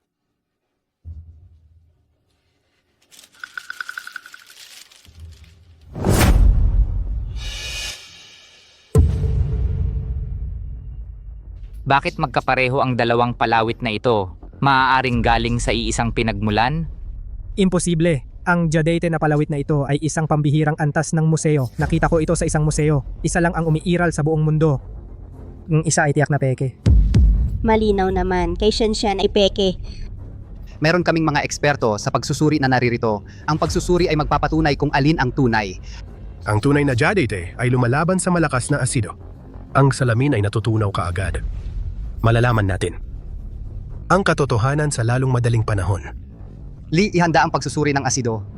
Agad-agad. Kung ang sa kanya ay galing kay Xian, kung gayon ang sa kanya ay maaaring totoo at ang sa akin ay peke. Hindi natin kayang ipagsapalaran ito. Nanay, ang reputasyon ng ating pamilya ay higit pa sa kanilang hamon. Hindi tayo maaaring sumailalim sa pagsusuring ito. Hindi igigiit ko ang pagsusuri. Ipakita natin sa mga karaniwang tao na ito ang kanilang tunay na lugar sa lipunan. Sige, dahil igigiit mo kung ang akin ay napatunayang tunay, ano ang gagawin mo? Kung ang sa iyo ay totoo, ang aking anak na babae at ako ay luluhod at hihingi ng tawad sa publiko. Nanay, huwag kang mahulog sa bitag niya. Baliw na bata, huwag kang mag-alala, hindi tayo matatalo. Sasabihin ko sa'yo, kung peke ang sayo, ipangako mo ito. Mula ngayon, huwag ka nang magpakita kay Xian. Sige, ipinapangako ko.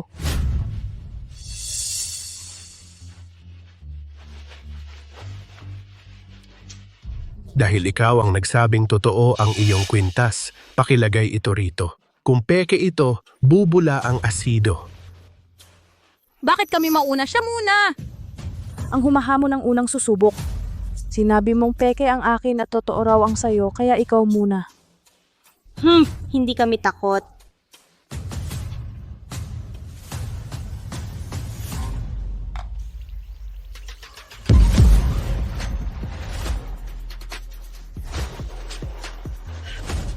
Paano nangyari ito? Siguradong iniba mo ang asido, sinira mo ang jade ko, hindi ba? Ikaw, sabuatan kayong lahat. Hindi pwedeng peke ang binili ko. Ngayon, tuparin mo ang pangako mo. Hindi! Hindi pa nasusubok ang sa iyo. Paano kung peke rin ang sayo? Ang ginto ay hindi natatakot sa apoy. Subukan mo kung gusto mo. Hindi mailalantad ang totoo niya.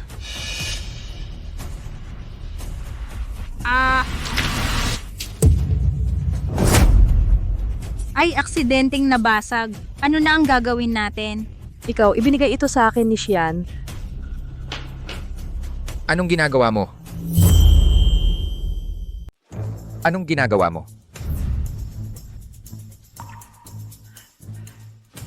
Xian, okay ka lang ba? Ayos lang ako. Pero ang jade pendant na ibinigay mo sa akin ay nasira. Ang kaligtasan mo ang pinakamahalaga. Babayaran natin siguro gumamaya.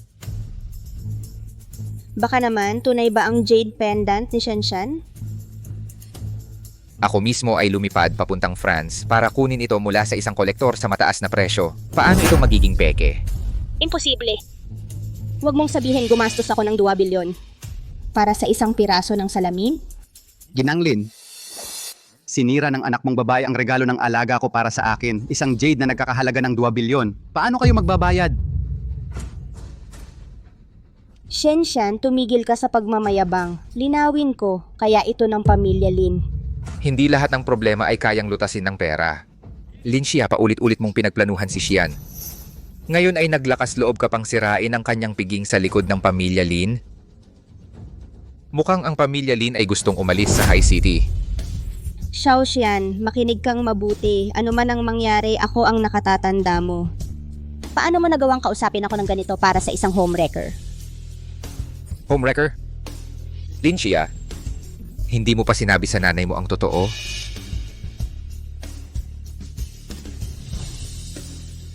Ako, Xiao Xian, ay nagkaroon lamang si Shen Xian bilang aking asawa. Hindi siya homewrecker. Ano? Xiao Xian, ang pagkagusto ng anak ko sa'yo ay hindi nangangahulugang kailangan kong maging magalang. Akala mo ba ang pamilya namin ay tatahimik na lang? Tama na. Lipulin ang pamilya Lin sa High City. Xiao Xian, bastos ka. Ano ang magagawa mo sa amin?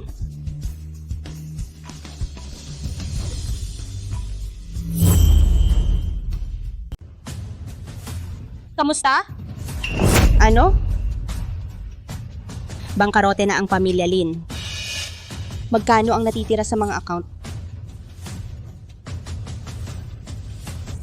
100,000? Mama. Xian, bakit ang walang puso mo? Sinira mo ang regalo para kay Mr. Gu.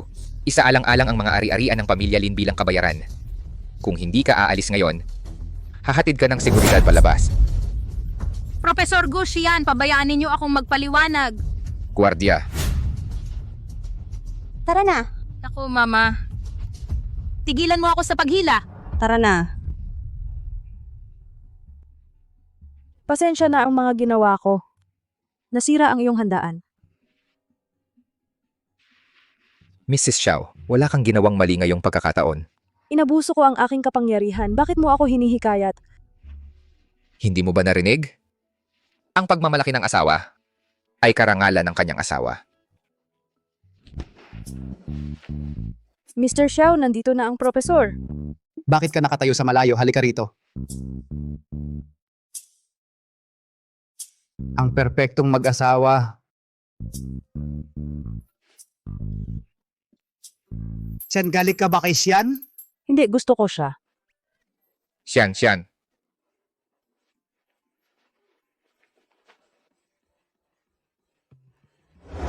Ito ang iyong prenatal report. Masyado kang naiinip, Mr. Xiao. Umiinom pa ako ng gamot. Paano ako magkakaroon? Mabuntis?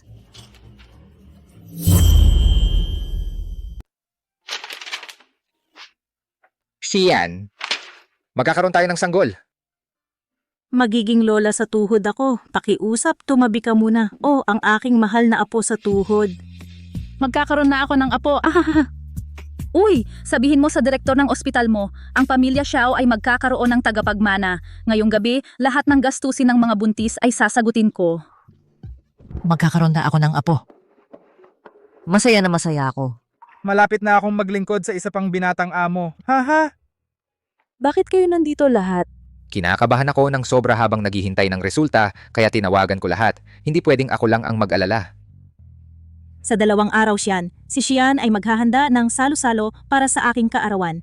Ipapahayag ko sa lungsod ng Hai, sa harap ng lahat ng mga piling tao, ang katayuan mo at ng bata.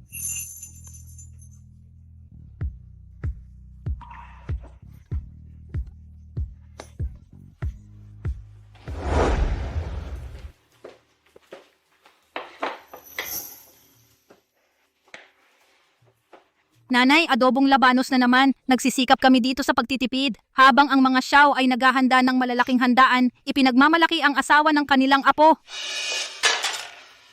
Ang kahihiyang ito ay hindi matiis. Ang mga Xiao ang nagahari sa lungsod ng Hai. Ngayong nag-away na ako ng tiyuhin mo. Ang pamilya Lin ay hindi na makakatapat sa kanila. Hindi!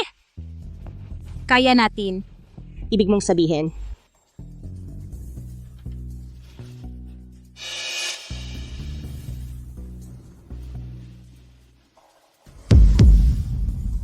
Aray. Ang talino ng anak ko, ganito. Ang babaeng tuso na si Shen Xian ay masisira. Pagkatapos ang mga Xiao sa lungsod ng Hai mawawalan ng respeto, ipaparamdam ko kay Xiao Xian ang halaga ng pagtataksil sa akin. Papagsusunurin ko siya sa natitirang buhay niya sa pagsisisi. Pagbati matandang ginang Xiao. Ayos naman. Magandang araw, matandang ginang Xiao. Kumusta? Pagbati matandang ginang Xiao. Kumusta lahat? Kumusta? Ang aking pagalang ginang, naku. Si matandang ginang Xiao ay 80 na, ngunit puno pa rin ng sigla. Lahat ng ito ay dahil sa aking manugang na babae rito. Siya ay matalino at maalalahanin. Ngayon ay nagdadalang tao siya ng isang apo sa tuhod. Paano ako hindi magiging masigla? Lola. Kaya ito ang asawa ni Ji, Xiao. Tunay na pambihirang biyaya. Nakikita, ang aking manugang ay namumula. Pumasok na kami sa loob ngayon. Magsaya kayo.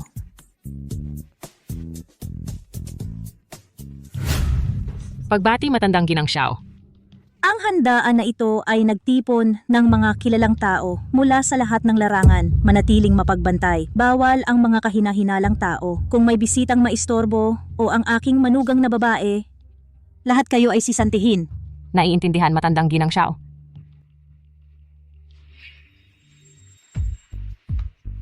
Shenshen, hindi mo mahuhulan. Pagkatapos ngayong araw, ikaw at ang pamilya Xiao ay magiging mga itinakwil ng publiko. Halika mag-toast tayo. Matandang ginang Xiao, agad na ipinatawag ng ospital si Ji Xiao. Baka maantala siya. Kami ay... Bakit ako tatanungin? Ang sasabihin ni Xian ay susundin. Binibining Shen. Huwag patagalin ang mga bisita, simulan ng tugtugin ang pagbati sa kaarawan ng maaga.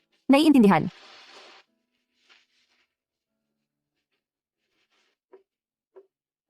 Salamat sa inyong paghihintay. Ngayon ay ipapakita namin ang video ng pagbati sa kaarawan. Si matandang ginang Xiao ay may mataas na katayuan at malawak na koneksyon. Nakatanggap siya ng mga pagbati mula sa superstar na si Xiao Yizhan, international na kilalang taga-disenyo na si Professor Gu, eksperto sa pagsusuri na si Master Li, kampeon ng mundo na si Quan Xiaochan.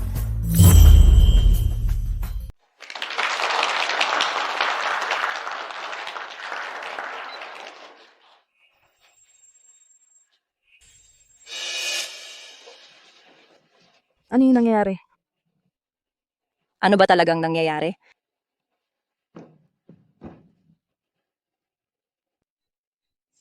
Ang manugang na babae ng pamilya Xiao ay natulog sa isang lalaki sa lansangan. Yung bata sa kanyang tiyan, maaari bang pag-aari ng pilyong ito? Narinig ko dati siya ay isang mababang tindera. Malamang natulog siya para makakuha ng deal. Ang probinsyano ay probinsyano pa rin. Kahit sa hapagkainan, siya ay inihaw na manok lang. Insultuhin mo siya ulit, subukan mo lang. Matandang ginang Xiao, lubos akong naniniwala na si Shen Xian ay hindi karapat-dapat sa inyong marangal na pamilya. Huwag hayaang dayain kayo ng babaeng ito.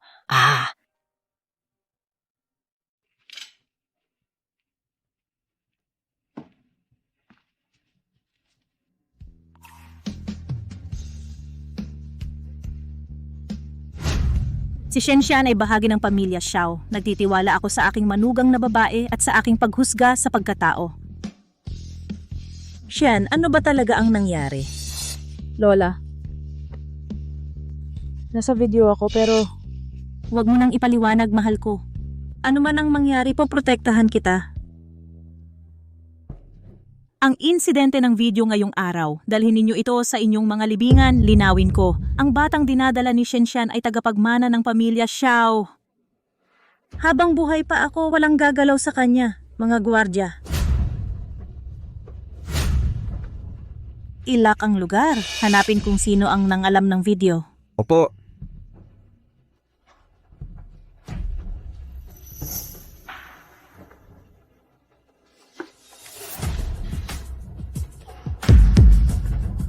Bitawan mo ako! Palayain mo ako! Pakawalan mo ako! Huwag mo akong hawakan! Lin Xia. Ikaw na naman, bakit mo ako paulit-ulit na sinusundan? Oo, ako ito. Ikaw na mababang uri ng basura sinira ang pamilyang Lin. Pero nagpapakita ka sa piging na ito. Umaakyat sa social ladder kasama ang bastardo na ito. Sa tingin mo ba talaga na ang iyong mga pakana ay mananatiling nakatago magpakailanman? Matandang ginang Xiao. Ang iyong desperasyon para sa isang tagapagmana ang nagtulak sa iyo sa pagkabaliw. Kahit nakunin ang isang bastardo para idagdag sa puno ng pamilyang Xiao? Shenxian, paano mo matatanggihan na ang babaeng iyon sa video ay hindi ikaw? Tigilan mo ang paninirang puri. Lola, hayaan mo akong magpaliwanag lahat ng pribado mamaya. Ang mga paliwanag ay mga dahilan lamang. Matandang ginang Xiao, lumayo ka sa Shenxian na ito. Alam ng langit kung anong kasuklam-suklam na sakit ang dala niya. Nakaligtas ka ng 80 taon. Huwag mong hayaang dungisan kanya ngayon at mamatay sa kanyang karumihan. Ipapahiya mo ang iyong pamana. Ikaw, Lola. Tumahimik ka. Bawat salita mula sa iyong bibig ay kasinungalingan. Ikaw na masamang nilalang. Umalis ka dito ngayon din. Sino ang nangangahas na utusan ang asawa ko na umalis?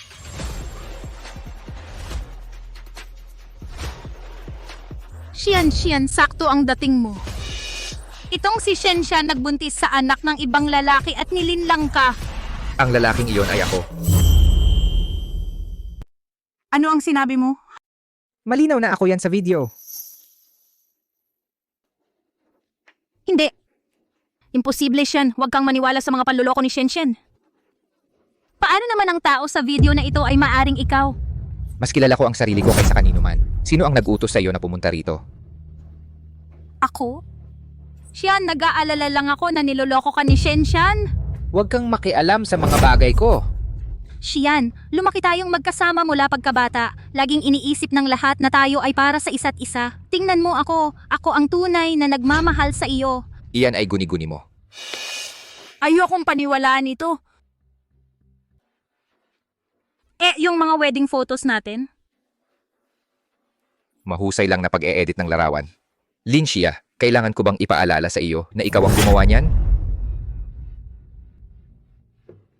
Ibigay ang telepono at flash drive.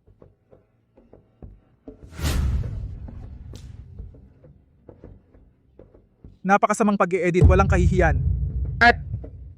Saan galing ang video na ito? Ibinigay ito sa akin ni Zheng Lingling. Siya na naman. Joe! Ipagawa ito sa mga abogado ayon sa batas. Tungkol kay Lin Xia, ayaw ko na siyang makita sa lungsod ng Hai. Palayasin siya agad sa Hai City, bawal bumalik habang buhay. Kailangan bang maging ganyang kakalupit? Kung hindi dahil sa batas, wala kang buhay na nakatayo rito. Palabasin siya. Opo. Bitawan mo ako. Alisin mo ang kamay mo.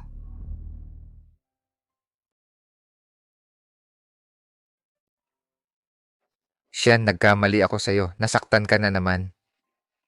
Bobong bata ka. Inaamin mong sinaktan mo si Shan. Tandaan mo yan. Mas mabuting alalahanin mo. Unahin ang kaligtasan. Lola, huwag mo siyang sisihin. Ako, Wala akong pakialam. Lahat ng ito ay kasalanan niya.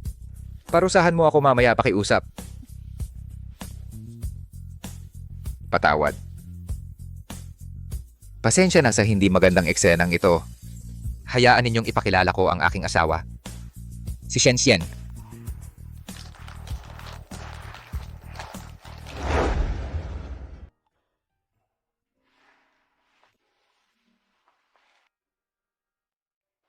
O Shan, Paano mo nagawang makipagsapalaran? Tulungan kita. Sian, umupo ka, umupo. Teka, sandali.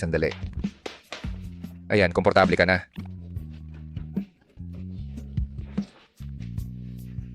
Ang laki ng tiyan ni Sian, nakakapagod ng umupo. Anong nangyayari? ang tiyan ko. Anong problema? Sa tingin ko, manganganak na ako. Kunin ang kotse. Bilis, ihanda ang postnatal center. Yaya, sumunod ka. Bilis, galaw. Oy, bagalan mo. Bagalan. Nako.